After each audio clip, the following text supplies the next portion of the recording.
Bonsoir René JB, donc aujourd'hui je voulais vous faire une vidéo, j'ai fait un chapitre sur la guérison, mais c'est que j'ai soigné quelqu'un, enfin, soigné, j'ai soulagé quelqu'un euh, j'ai soigné quelqu'un qui avait mal un peu partout. C'est une dame qui venait de Fréjus, je crois. Enfin, je ne donnerai pas son nom, enfin son nom je ne connais pas, je connais que son prénom. En général je ne demande pas plus, je n'ai plus pas besoin de grand chose. Donc au début elle me disait qu'elle avait mal au cou. Elle s'était fait mal. Et puis à la clavicule, puisqu'elle était tombée par terre. Donc j'ai lui fait d'abord de l'énergie et j'impose. Bon, je fais d'abord de l'énergie, mais je n'ai pas ressenti grand-chose, parce qu'elle m'a dit qu'elle était en bonne santé. Alors, elle me dit, je suis en bonne santé.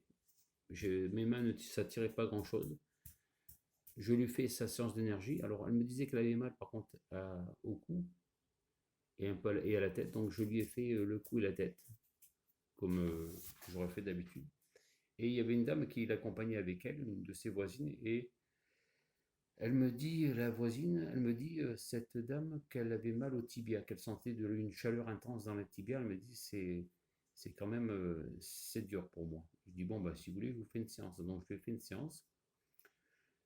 De l'énergie, elle en avait besoin, parce que ça tirait sur mes mains, c'était, enfin, ça, comment dire, comme si on tirait la peau comme ça, et on voit toutes les veines apparaître. Donc, je savais qu'elle était, une dame assez fatiguée. Je lui fais la séance. Normalement, on s'était redonné rendez-vous le mercredi d'après, non, c'est le jeudi d'après. Ah, c'est ça, c'est le jeudi. Et cette dame, le jeudi d'après, n'est pas venue parce qu'elle enfin, elle ne pouvait pas venir, je pense. Et la dame que je soignais en premier, qui avait mal à la clavicule et à la tête, est venue avec sa fille, qui l'a emmenée. Et donc, je lui fais une séance d'énergie. Là, ça tirait un petit peu plus sur les mains et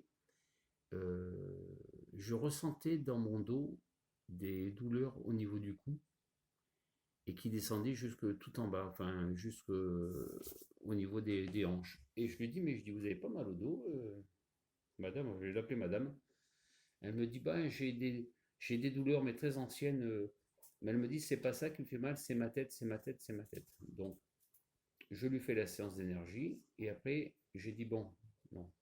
J'ai dit, d'abord, je vais vous faire le dos parce que moi, ça me tire sur le dos, ça me fait mal et je veux voir. Donc, elle se couche sur le ventre, parce qu'elle avait du mal aussi. Ah oui, elle avait du mal à s'allonger dans le lit. Enfin, elle avait du mal de s'allonger la tête sur l'oreiller, ça lui tirait dans le cou, puisqu'elle avait des soucis au niveau du cou. Mais donc, je lui fais de l'énergie au dos, et enfin, je lui soigne, je lui soulage son dos. Et c'est vrai qu'au fur et à mesure que j'imposais les mains, alors normalement, on part au niveau de la nuque, de là, et on descend tout en jusqu'au niveau des fessiers, jusqu'où où la colonne vertébrale s'arrête. À peu près que les gens ont mal. Donc il faut poser la main droite, enfin main droite, main gauche, ça dépend comment vous soignez, sur le bas de la clavicule et vous remontez jusqu'au cou. Vous faites ça pendant 5-10 minutes et après vous refroidissez et après vous redescendez. Vous rapprochez les mains en quelque sorte. Il faut que la main droite revienne juste à peu près à la main gauche, à peu près au milieu de la clavicule, des reins, excusez-moi, je dis n'importe quoi. Donc je lui fais son dos et plus que je faisais son dos, alors là ça a dû durer je pense un peu plus de 10 minutes, je crois peut-être 20-25 minutes parce que je suis resté longtemps sur elle, sur cette dame, enfin l'imposition des mains, avant que la douleur ne s'estompe sur moi. Et j'ai dit à la dame, je dis c'est bon, vous pouvez vous lever. Donc je l'ai aidé à se lever parce qu'elle avait des soucis aussi pour se lever. Et je l'ai assis sur la chaise et je lui ai fait la tête. Alors la tête, comme je disais, j'avais mis la main sur le front et l'autre main sur le cervelet. J'ai chauffé un moment, j'ai refroidi, ça refroidissait donc c'est que ça marchait. Et après je lui ai fait là où elle m'avait dit la tête. Mais ça par contre c'est difficile à soulager, hein, malheureusement. Et je finis la séance, elle me donne quelque chose bien sûr, une pièce on va dire. Et, euh, et la dame s'en va et on prend rendez-vous jeudi d'après. Et là, le jeudi d'après, la séance qui devait durer une demi-heure a duré 1 heure et demie. Alors, pourquoi la séance a duré 1 heure et demie? C'est bon, je lui ai refait la séance, mais là, il y avait encore sa fille, donc j'ai pu parler aussi avec sa fille. Et ah, non, c'est pas ça. J'ai j'ai fait la séance, j'ai tout ça, et puis on a commencé à parler de Jésus, parce que la dame que je soignais avant était médium. Elle faisait de l'écriture instantanée, vous savez, vous posez la main avec un stylo, l'esprit prend possession de votre corps ou de votre main et se met à écrire tout ce qu'il a besoin de dire, je pense, peut-être pas sa famille, mais qu'il a besoin de le dire. Et que sa fille faisait comme moi les runes, et qui était aussi médium, et elle avait la faculté, je crois, bon, de voir les fantômes et de parler avec eux, je crois, ou que, enfin, un truc comme ça. Euh, mais après, elle avait été soignée, enfin, je ne sais plus qui c'est qu'elle avait été voir, elle avait été voir un docteur, je crois, il lui avait soigné, et puis ses visions, tout ça s'était estompé, et elle aurait bien voulu recommencer. Mais après, je sais que si vous demandez directement à Jésus de vous rendre votre pouvoir, je pense que Jésus le fera grandement. Et donc, on continue à parler et tout, donc, et on parlait à un moment donné de Jésus.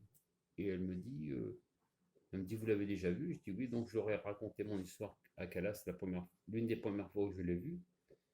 Et quand j'ai dit qu'il était blanc, elles étaient toutes contentes. Je dis, attendez, attendez. Je dis, il n'est pas blanc, Jésus. Enfin, moi, il m'était apparu avec les cheveux longs blonds, mais il avait dit, Bruno, j'apparais aux hommes comme les hommes l'imaginent. Et donc après, je lui ai dit qu'il m'était apparu comme moi, je l'imaginais avec les cheveux bruns, enfin, cheveux noirs, comme on voit dans les églises. Et après, qu'il m'était apparu, vu que je voulais le voir comme il était, un jeune homme blond. Enfin, je pense que quand je l'ai vu habillé avec un pantalon, tout ça, et une espèce de petite chemise sur ses épaules, je pense qu'il devait avoir enfin, 18, 19 ou 20 ans, je ne sais pas. Mais il était tout blond et comme les blés. Donc là, les dames étaient stupéfaites et elle me dit, vous avez vu le diable aussi? Je dis oui, je les ai pratiquement tous vus. Et quand j'ai décrit le diable, eh bien, la dame elle aussi l'avait vu et elle a décrit exactement pareil comme moi. Un bel homme, cheveux noirs. Moi, je l'avais vu avec les cheveux un peu, on aurait dit un peu, quand je ne sais pas si vous connaissez le personnage Sangoku, là, qui a les cheveux un peu, il y a des pics un peu partout sur la tête, un peu comme ça. Et moi, je disais qu'il avait les yeux, enfin, pas rouge, mais énervé, mais elle m'avait dit qu'il avait les yeux noirs, je crois. Ouais, je crois que c'est ça, noir. Et donc, on a parlé pas mal sur Jésus, tout ce qui est sur tout ce qui est sur le médium. Et ça nous a duré à peu près 1 heure et demie. Le temps de moi que je raconte mes histoires, et le temps que la dame me raconte ses histoires, et le temps que sa fille me raconte ses histoires. C'est vrai que ça a duré assez longtemps. Et là, la dame, elle me dit, ben ça y est, c'est fini, j'ai plus rien. Je dis, bon, ben, j'espère vous. J'ai dit, merde, hein. Je dis, normalement, on devrait se revoir après les trois séances toutes les semaines, sur 3 semaines, entre autres. Après, c'est tous les 15 jours. Et j'ai dit, si ça n'a pas passé, dans 15 jours, on se reverra. Et si vous avez toujours mal au cou, je vous ferai ce que j'appelle des mouchoirs magnétisés. C'est-à-dire que vous prenez des serviettes en papier, vous pouvez imposer les mains dessus, vous restez, je pense, entre 10 et 20 minutes. Une fois comme ça, de l'autre côté, et après comment dire, enfin, vous coupez les serviettes en papier en deux, enfin, d'un côté, vous les prenez, vous imposez les mains dessus, vous chauffez. En général, vous allez le sentir parce que ça va vous renvoyer l'énergie sur vous. Donc après, il faut euh, faire dans l'autre sens. Après, vous les pliez. Vous pouvez aussi redonner de l'énergie sur tout le mouchoir. Et après, ça peut servir quand vous avez mal à quelque part. C'est-à-dire que, je sais pas, alors la tête, des fois, il vaut mieux prendre un médicament si vous avez réellement mal à la tête. Mais si vous avez des douleurs musculaires, des fois, le fait de poser le mouchoir magnétisé sur l'épaule peut vous aider grandement. Et vu que la dame avait des soucis d'endormissement dans son lit, elle me disait qu'une fois qu'elle se levait le matin, après, elle avait du mal elle avait mal de partout, elle ne pouvait plus bouger. Donc, j'ai dit, ben, peut-être qu'avec les mouchoirs magnétisés, ça pourrait peut-être vous aider. C'est comme si j'étais à côté de vous tout le temps. Voilà. Et donc, alors, ouais, c'est ça. Donc, la dame, elle me dit, c'est bon, ça y est, c'est fini, je n'ai plus rien. Alors, j'ai regardé, j'ai dit, bon, ben, d'accord. Et puis, moi, donc, j'ai soigné la dame, je me suis endormi. Non, je dis des bêtises. Quand je suis rentré dans la maison, j'ai ressenti un violent frisson dans mon dos. En général, pour moi, c'était pas bon. C'était quelque chose de, euh, pas d'une autre religion, mais pour moi, mauvais, enfin, mauvais est une façon de parler, hein. Ben, j'ai ressenti un violent frisson dans mon dos. Je dis, ouh.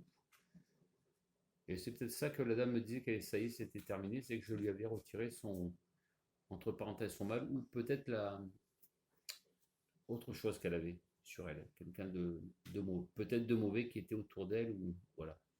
Et je sais qu'à un moment donné, j'étais à côté là, au niveau de mes clés, je pose mes clés, j'étais sorti, ah oui c'est ça, j'avais sorti mes chiens, donc je pose les clés de la maison dans mon sac, et là à côté de moi j'ai le rideau, on sépare la chambre des enfants avec un rideau pour garder un peu la chaleur en bas, et quand on veut chauffer, on ouvre le rideau.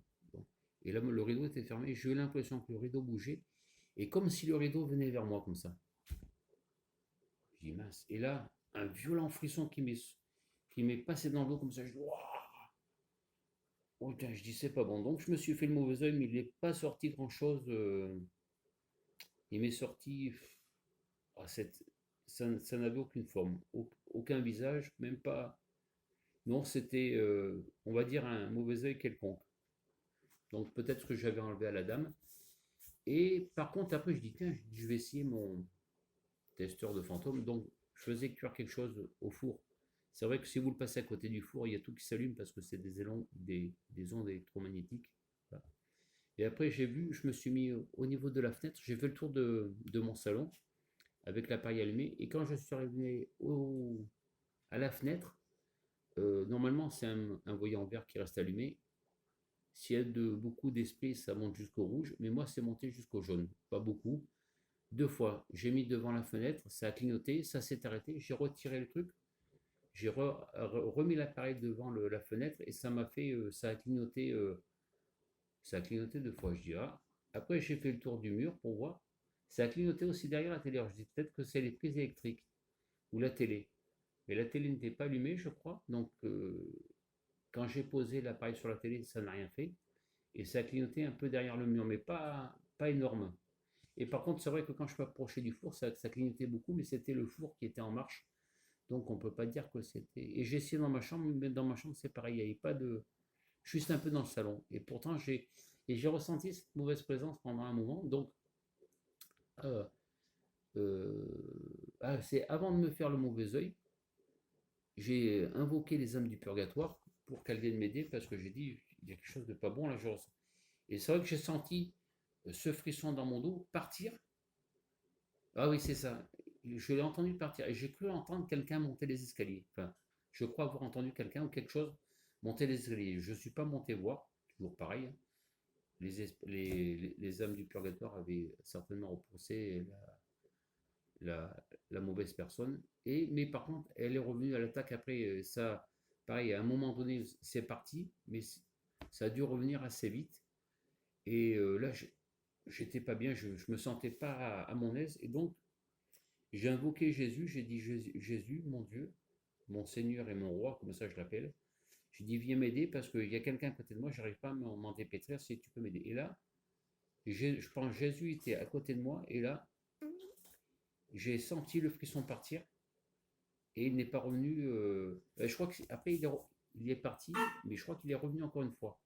J'ai redemandé à Jésus de m'aider parce que je me sentais pas bien, et là, le frisson est parti, et j'ai savais qu'après, j'étais mieux. Je me suis quand même fait le mauvais oeil pour voir si c'était quelque chose de mauvais, mais bon, ça, je vous dis, ça m'a pas sorti quelque chose, pas de visage, pas de. Ça ressemblait à quoi ça pouvait ressembler. C'était, on va dire, comme un peu comme un ballon ovale, mais avec d'autres formes dessus, mais ça n'avait, bon, ça n'a rien à voir avec le rugby, hein, c'est juste, et j'essaie de vous dire un peu la forme que ça avait. Peut-être des yeux dedans, mais j'en suis pas sûr. Et ça faisait comme une espèce de verre, ou pas de serpent, comme un verre, ou comme un bras peut-être plié, je sais pas. C'était un peu bizarre. Ah oui, et puis quand j'ai parlé avec les dames, j'ai dit que je faisais le mauvais oeil. Elles faisaient le mauvais oeil avec de l'eau et de l'huile. et une prière en italien, mais que je ne connais pas, et qui se traduit qui se donne de père en fils ou de père en fille, elle me disait au mois de décembre, le 27 décembre, je sais plus quoi, ou le 25, je ne sais plus. Et, euh, et- ah bah tiens, j'ai un trou de mémoire. Et moi, je disais que je faisais le mosaïque, la pierre d'Alain. Et donc, elles m'ont demandé comment je faisais, je leur ai expliqué. La dame qui était un peu courbaturée de partout me dit je peux le faire toute seule. Je dis bien sûr, vous pouvez le faire, mais c'est de la gymnastique, hein.